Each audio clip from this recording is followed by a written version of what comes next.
Update. We have 2 microphones. Look at this. Yeah, we do. And we don't look like we're in the shadows of Mordor anymore. I know. Yeah. Oh, I just found out about Mordor, actually. Are you Okay, watching? well, I knew about it, but yes, I just watched season 1 of Rings of Power. You just watched season 1? Yeah, I just finished it yesterday, and then I started. Wait, you were binge watching it all day? No. I've been binge watch. Oh, whoa. I've been binge watching it. No, okay, it would not be binge watching because I've watched 1 or 2 episodes a night, and then I skipped a couple days, and then so basically in 1 week I watched all 8 episodes. That's not bad. So that's not too bad because if I binge watch something, like I remember during like peak of COVID during shutdown, I binge watched all of from the very beginning Iron Man 1 all the way through Endgame of the Marvel series in like 2 or 3 days. So that wasn't too bad. In 2 to 3 days? Yeah. Oh, I thought you were going to say throughout the whole shutdown. I was about to say that's not bad at all. No, 2 or 3 days. Yeah, I binge watched a lot of stuff there. Dude, that's when I first, because I know TikTok was around before that, but like I used to like be on TikTok and stuff and like really be on it. And that was the first time I even heard about that app was during COVID. TikTok. I didn't even know it existed until that point. And then like it became so popular during COVID. I used to make fun of people on TikTok all the time. I'd be like, TikTok is so stupid. It's so dumb. Like, you know, it's just the dumbest app ever. People just dance and guys just dance with their shirts off. And I know you're into that kind of stuff, but I didn't really like that. And so I was just like, okay, I just don't want to be on that app. It's just so dumb. And then we were in Virginia Beach. It was me, our brother Graham, and Chad. Chad Beach, our friend Chad. Yeah. I love that guy. Our friend Chad. He went to Liberty. So my parents went to Liberty. Really? My mom went to school with Michael Tate, Kevin Max, and Toby Mac. I wonder if cool. Chad knows your parents then, because they might be related. Yeah, they are. Anyways, he's related to Michael Tate. So, yeah, me, Graham, Chad, and then our friend Jacob Laplace, and then we went to this big wrestling tournament, Virginia Beach. And you won. At Virginia Beach. No, Graham, listen, he's an idiot. I know that. I think it was first or second round. He faked an injury, and then he just didn't wrestle. Graham? Yeah, and then he didn't even wrestle for the rest of the tournament. And so we just hung out at the beach and we just had fun. And then that's when we discovered TikTok. So was that in Virginia Beach? Yep, Virginia Beach for wrestling tournament. Graham faked an injury. That's super manly. I know, he does that a lot. I think it's because he was scared of the guys who he was wrestling. He had to be. So yeah, he definitely is. He's a big scaredy cat. Also, did I tell you about whenever I faked my only injury? I thought you said my OnlyFans for a second. I was like, wait, my God, this is not. I don't have an OnlyFans. I'm not saying never. It wouldn't be for the reasons what you would think, though. Then why? Probably I would just express my love for Arnold Palmer. Dude, what if you actually did that and you only posted videos about Arnold Palmer? I should. Do you know that'd be really funny, actually. On Instagram, on my stories, I've tagged Arnold Palmer and I've tagged Reese's multiple times. No, because I want them to sponsor me just to give me free Reese's. Just in your Arnold life? Palmer, yeah. Bro, do you see right here where I bumped my head? It's showing up on the camera. It's like a big red mark. I smacked my forehead into the... You look Indian. Yeah, it's my caste system. Kind of, yeah. I know. Okay, wait. What? Oh, yeah. I was going to tell you about my time I fake injured myself. Oh, yeah, sorry, yeah. Okay, so this might be TMI for some people, so just, viewer discretion just to advised. be fair, if you're talking, it's usually TMI. That's true. Anyway, so, thank the Lord, I've never gotten, actually injured or hurt before in my entire life. Yeah. Well, you technically haven't because you jumped off the cliff. It's not, I fell. I know, it's fine. But anyways, I through all sports and everything like that, haven't gotten injured, except in 7th grade, okay, in Rochester, Indiana. Days. Yeah, my glory days. I was in cross country, and I had to go to the bathroom. I had to poop really, really bad. You had to go. And so, at the end of the school day, I was like, dang, I gotta go. But I was like, I'll be fine. Practice will only be an hour or so. We'll just run a little bit. Yeah. I'll just, go home. And because I used to have just poop anxiety. Really? Like just pooping in public, okay? Okay, wait. Just to stop your Yeah. story real quick. I used to have that up until like actually probably like 5 years ago. Yeah, same. Like, but it was with like, this is also TMI, but peeing. Like literally, yeah. I couldn't go into a urinal. I would literally be like, why are there people around me? Like I just like Yeah. privacy. I don't know. Well, yeah. Sometimes it could take me like 45 seconds to start going. Yeah. If I'm peeing in a urinal next to somebody. Oh, then maybe that's normal. I think a lot of people. If you're deal a guy with that. listeing to this, tell us if that's normal. I think a lot of people deal with that. You were not expecting to hear that this morning on the Too Powerful podcast. Yeah, that's fine. You got it anyway. Okay. Anyway, yeah. So, anyways, I had to go to the bathroom so bad, and of course, this is like the only day that it happened. Our coach was like, "All right, guys, we're doing 7 miles today." And I was just like, I was like, dude, in my head, I was freaking out. I was like, there's no way. Like, I had to go so bad. And like, everybody was like, get on the line. So like, everybody was lining up. And I was like, I was like, oh, okay. This is like a fight or flight moment in your life. Like, where you're like, okay, what, I have to do something here. And so I was like, okay, I'm going to, quote, like, fake roll my ankle. Like, and then I'll be like, okay, I can't go. And then I'm just going to go to the bathroom. Well, we start running probably 100 yards, and I was like, I have to start it now because I'm about to like poop my pants. And so I like step in a hole and I like, roll my ankle a little bit, and I'm like, I'm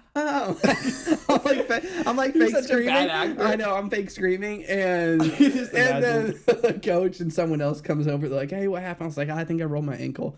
Like, okay, we'll take you over. So we went to the nurse, and the nurse was like, oh yeah, it looks like you bruised it kind of badly. And so I actually I bruised my ankle like barely. So then I had to it was a big lie. I had to just stick with it. So I told my parents, So I told my parents, like, oh no, and I couldn't tell them I just did this just to get out because I definitely would have gotten in trouble.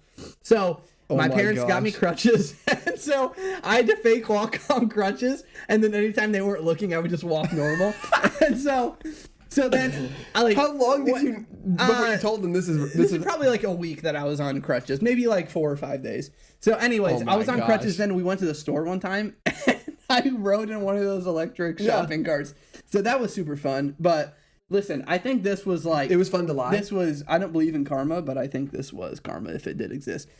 So he's a Buddhist. I was walking on the crutches, and then whenever my parents weren't looking, I would just walk normal. Well, then I had to go down the stairs, and I was trying to use the crutches, and I put my crutches on the stair too close to me, and my next step, I just skipped 8 stairs, and I fell down, and I broke the dog gate on the bottom of the stairs, and I cut myself. So so technically, that's what you're saying is karma. That was recompense, yeah. Okay, I faked it. Okay, you're gonna. I like the word recompense better. Yeah, because I'm not a Buddhist. So I guess the moral of the story is, if you gotta go, just go. Literally, even if you're running, go. And then what are they going to do? That probably would have been better. Honestly, okay. Then what are they going to do? I actually went in my pants. This story, so my brother and I, Graham, we were the one who fakes injuries. We were, I guess I did too, dang. Yeah, you guys, it's just a family trait. I know, it's a family thing. Yeah. Anyways, we were running this 15K over Labor Day weekend at the Blueberry Festival in Indiana. And we were cutting weight for wrestling, and so we were wearing leggings, sweats, tucked into socks, long sleeve shirt, sweatshirt, jacket. Leggings, okay. I know, hoodie with our hoods or beanie. And it's 90 degrees outside? Yeah, dude, it was so hot. It was insanely ridiculous. That's and stupid. So we ran 15K. So I don't think it's 9 point some miles, whatever it was.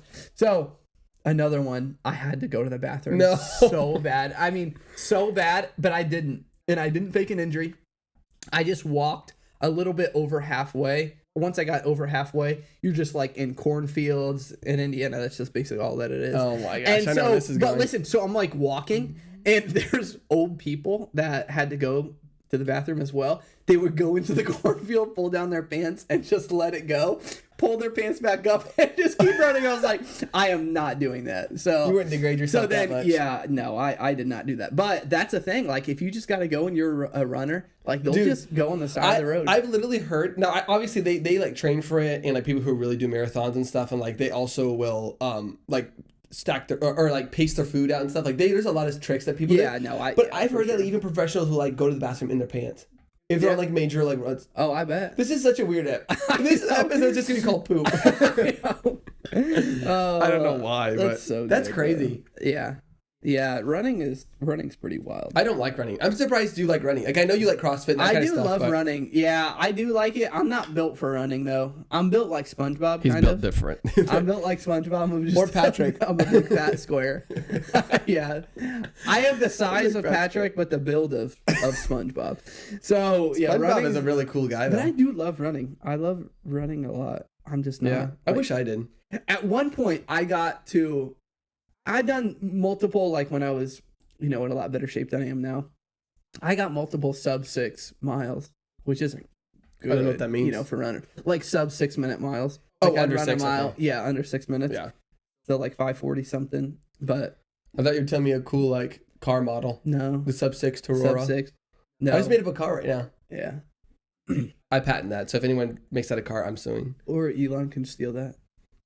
Elon give Elon permission. I would give him, yeah. Yeah. Wait, I can't believe that Elon's gonna be on the podcast next week. I know, yeah. That's crazy. Unless he bails on us like he keeps doing. Any free speech enthusiast, you're welcome to come on the podcast. That's why Elon wants to come on. Yep. Yeah, he said we're breaking ground for sure. Yeah. I think with wait, groundbreaking. You're so good with words. Has anyone ever told you you're a man of many words? Yeah. Of many talents? My mom. Of many chiropractic visits? Mm-hmm. Your mom told you that? Yeah. Okay. She says, words will be wise with you, son. I'm pretty sure you saw that from Star Wars. No, I didn't. Okay. That was straight from the mom memory. From the mama. Yeah. That's what they say. Mm-hmm. That's crazy. Well, that's enough about that topic because I don't know why we went on. Oh, it's because of Graham. It's Graham's fault. I know. Gosh, Dang, I can't believe he did that to us. That makes me mad. If anybody doesn't know, oh wait, you already said it. Graham's Micah's brother. Yeah. His youngest brother, who's as old as my youngest sister. Oh yeah. Isn't he 22? Yeah, is that the one that we tried to set up for a little bit? Yeah, except my sister's like dating someone now. Graham's dating someone too. Yeah, it's probably for the best that they both dated their own That's good. people. Wait, which one? Leah? Yeah, she was dating someone? Well, actually, she was gone on a couple of dates. I don't know if I should talk about it yet because they haven't like publicly said prematurely. it. But that doesn't break any news that she's been on a couple dates with somebody. For like 3 people that's watching, they don't care. Hey, dude, no, it's like 30 right now. Oh, is it really? Yeah. Yeah, I can see the live viewers. Yeah, you see him? Yeah. Thank you from Massachusetts. Yeah. Okay, I have a question. Okay. And this might get a little deep, buddy. All right. But there was a study that came out. Okay, let me back up and explain what I'm talking about first. That'd probably be smart. Okay, so have you ever heard of the Shroud of Turin?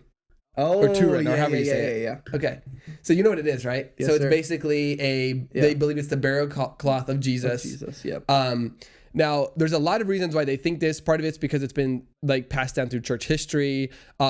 There's a picture, if you just Google it, it's literally the picture of a man who was crucified who has the exact, like from what scientists and like doctors would say, the exact injuries that Christ would have had. Yeah. And he's the exact age, he's the exact, like everything like matches up with what he should be. Now, in the 80s, I think it was the late 80s, they did a carbon dating test on it. And they found that the piece that they tested only went back to like I'm going to say it was like the 14th century or hundreds. I don't remember which one. And it's only 100 years difference. It's fine. But so they were like, all right, so obviously it's a fake. So what they thought was this was a piece of beautiful like church history of like art, basically, that they passed down in like to be almost like a relic or something like that. But like the church has held, no, we've never. Now, when I say the church, I'm talking about the Catholics, I believe hold possession of it. But they're like, no, this is completely real. They're like, it can't be. We did our carbon dating test. Well, they actually did one I think it was this week or last week it came out. And they were talking about how, first of all, the Shroud of Turin supposedly survived a fire in this chapel. And the pieces that were burnt, there's still some burnt pieces you can see on the picture if you Google it. They said that those pieces were what they carbon dated, but they carbon dated the pieces that were repaired from the fire. And so when they repaired it, it would have aligned exactly with the 15th century. So first of all, there's that. And then they said when you carbon date other pieces that they've now been able to carbon date, since the 80s, we've gotten much better at that, obviously, right? Technology and everything advances. So now they're saying that it's very possible it is a 1st century piece, which would put, Jesus would have resurrected, 33 AD, right. 34 AD, somewhere in there. It's not everyone is on the same path, like agreed on the exact same time, but somewhere around in the 30s, right? Right.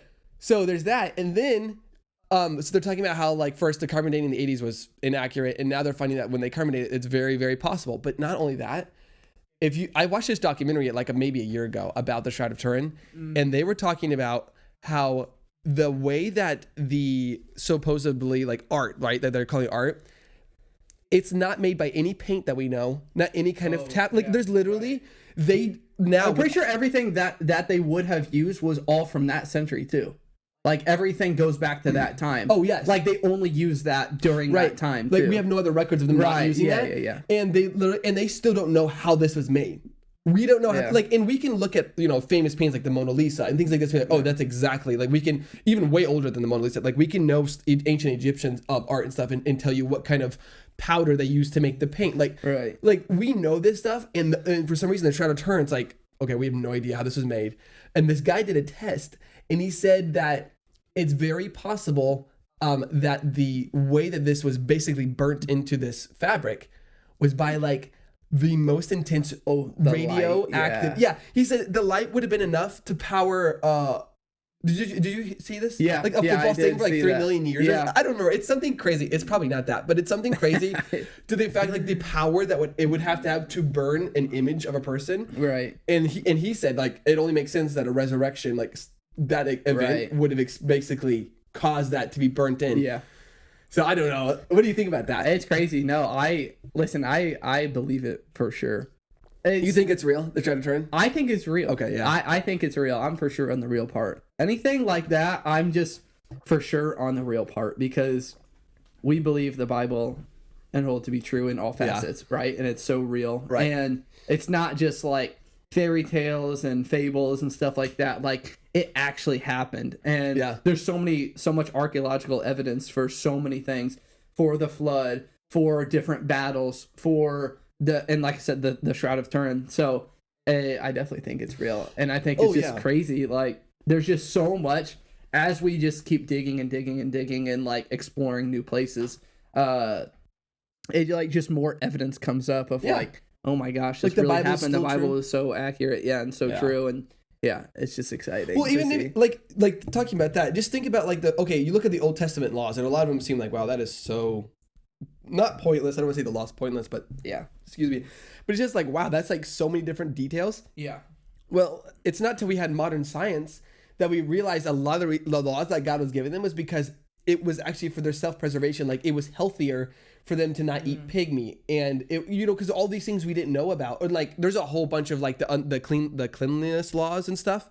If you go through that for that day and age, that was like a lot of those laws were actually helping them live a healthier life. Yeah. And people are like, oh, those are just so much restrictions. That's like, well, a doctor's going to tell you to not eat a lot of sodium or whatever. And like, oh yeah, that's so true. But if God tells you like, oh no, he's just wants the bosses around. It's like, doesn't make any sense. Yeah. Someone who literally created you actually knows you. And I know. What would be exactly, anyways, that's a tangent. But I just think that's so true that like the Bible keeps getting proven over and over. And like the more that we learn, the more like, oh, scientists are like, yeah, that actually does line up with the Bible. It's like, no, duh, we knew that the whole time. I know. It's exciting to see. We talked about it before, how so many people are getting their eyes open more and more because there's so much more evidence coming out. And yet, like, okay, for the people, like, just reading the Bible is way, way, way more than enough evidence that you would ever need to believe in Jesus and have a relationship with him and God and all this kind of stuff. But even more so, just like, it seems like every single week, like there really is something, because I feel like people, one, have eternity on their mind. Well, we all know that from birth, right? Everyone is marked with eternity. And so like they just have this like desiring for like, okay, what's next? Like what else? Like life can't just be it, right? Yeah, this can't be it.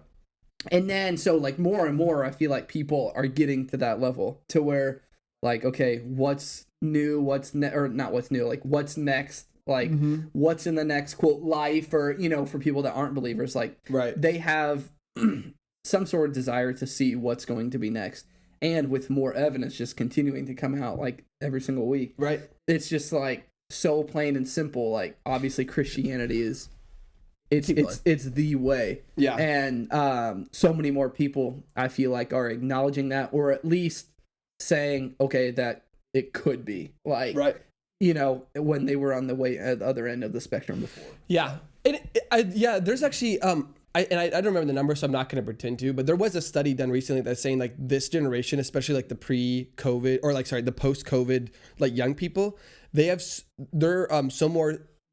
much more spiritually inclined than they were before, and they said the big event that they think changed it was COVID. Obviously, I don't think you can pinpoint what changes someone's spirituality, but like there's a lot more people. What I mean by that is like a lot more people are actually searching and trying to find out like you said. Yeah. There has to be an after, like in our bodies we know that this is not it, like you said. And so, and then I've been also just watching a lot of like, I love apologetics, like I watch some street preachers, people who are just yelling at people but actually are having real conversations. There's a couple good ones that I like to watch, but someone was asking this guy like, so how can you say like talking about, so people are in the search for spirituality, but that doesn't mean necessarily that they're going to go to Christianity. That just means they're looking for something more. And there's a lot of false religions out there, and they're like, okay, so how can you prove to me that the Bible or that Jesus, that God is like your God is the one true God? Right. And okay, there's a part of aspect that's faith. Like I can't actually physically prove something to you. Yeah. Okay, so there is a part of faith, and you take faith in everything. So to say, oh, so you have to have faith, you have to, make up for stuff. It's like, okay, I have faith in this chair that's not going to break on me. Yeah. Like we have faith in almost everything. Like faith is a part of a human existence, but this guy was saying, look at every major religion. So not like the little cults, the offshoots, but look at every major religion. All of them point to Jesus as being a good teacher, a good person, or a prophet, or something. Like Muhammad says that Jesus was a true prophet. Buddhists say that Jesus was a great teacher, and that he was part of I'm blanking on it. But anyways, these major religions say like all reference and point to Jesus. Right. Christianity is the original religion. Jesus says they're all false. I'm the only way, and if you don't like follow me, you can't get to the Father. Yeah. So it's like every other religion still is searching, and they're all like none of them are saying like I am the only way. Where Jesus says I am the way. Yeah. Like I am the only Islam, way. They say that they're the only way. Yeah, but as far as like acknowledging other, I see. Almost like, hey, you're on this journey. Let's find out. Okay. And then, yeah. I see what you're saying. You're saying like you know what I'm saying? They don't denounce Jesus. They all. But yeah, I mean, obviously, yeah. Right. In a way of like, to where like you said, there's been several people, and I'm sure you've seen the same, videos of the people that are on this journey that are searching, and they've done so much research, and they've read like the Quran, they've read the Bible, and they've read, whatever other books, for Buddhism and a bunch of other major religions. And they notice like the Bible is just way different. Right. How Jesus says like, I'm the only way to heaven, and all these other ones are not that, clear and cut. And so it's like, it's just so different, and it just grabs your attention. Well, and I saw this guy who, he grew up, I don't know why I'm doing this. He grew up like not a Christian at all. Like, he didn't grow up. He came out as a 30-year-old man. Like but he, like Adam kind of. Yeah. But he, like Benjamin Button. Yeah. They're the same guy. Yeah. But, he basically was saying like, he was just living a life of sin. Like he didn't know it at the time. Well, he knew it, but he didn't know what it technically was. So he was just like living in the world. And then he's like, I know I'm going to marry this girl. He'd been like engaged to her for like 3 years. First of all, that's way too long.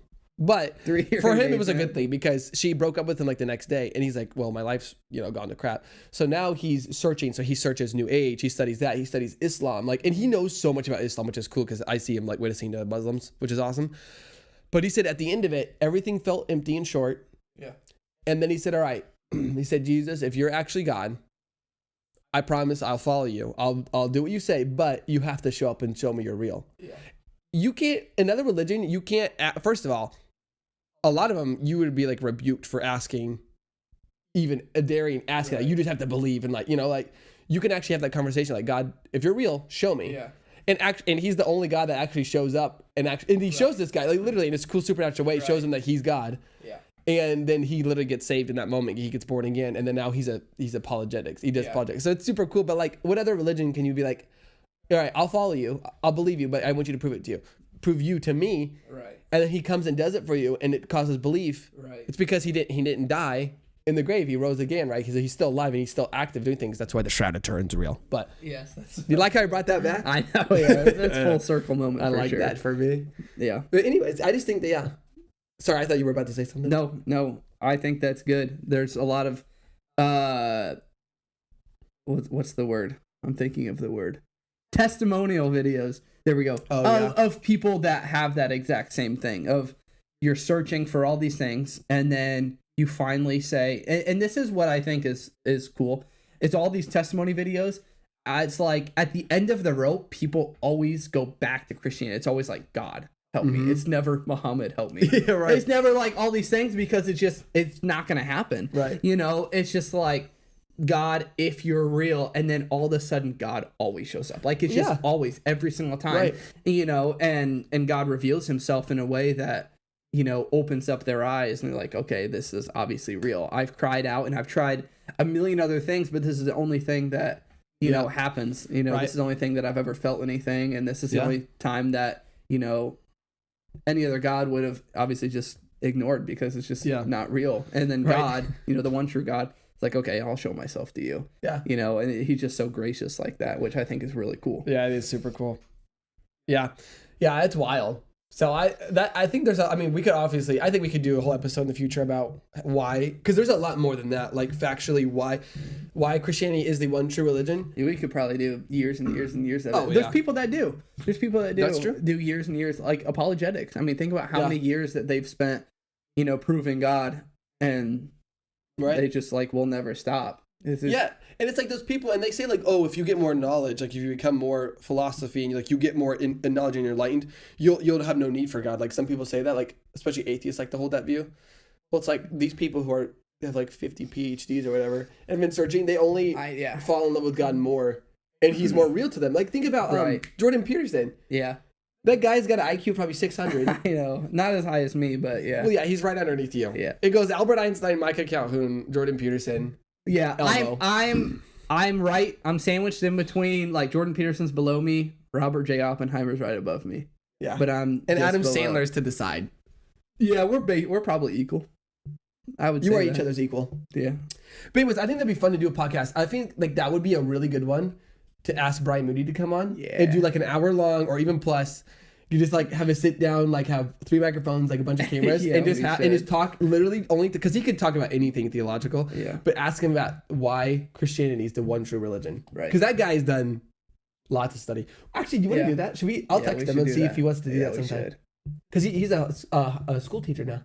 Oh, he is? Yeah. Oh, he's not on staff anymore? Yeah, he's teaching. I think 6th grade maybe. What the heck? Maybe. I don't remember. But anyways, yeah, we should ask him and have him on, and then like do one episode, big one, of why Christianity is the one true religion. We'll do that. Anyways, all right. Well, you just muted yourself. There you go. All right. Well, that was this is episode 6 now. Huh? So this has been episode 6. Episode we just finished 6. episode 6. That's wild. That is crazy. It's been a little bit of a break in between the episodes, but okay, I think something that people also need to understand is this isn't our job. We have like full. I haven't seen this. How often have I seen you last 3 months? Probably 2 times. No, probably 3 times. No, probably more than that. No, I'm not including just at church just seeing you. We haven't hung out in like forever. Yeah. Like, almost, I will say, probably this entire summer we really haven't hung out. Yeah, not much. Because they've been back and forth. You guys have been traveling a lot. And then everyone's just busy. You guys had another El Kiddo. Yeah, but that was the spring. But I guess she was a new baby. Yeah, but yeah. And we've been like, there's just been a lot in our lives. But hopefully this fall we can settle down. We can actually record some good stuff. Yeah. So that's our goal. I know we keep saying that in every pod, but hey, I will say we are upgrading though. See, we have microphones now. We have a light. We have 2 lights actually. Oh yeah. Oh, we have a light at our house too. We need to bring.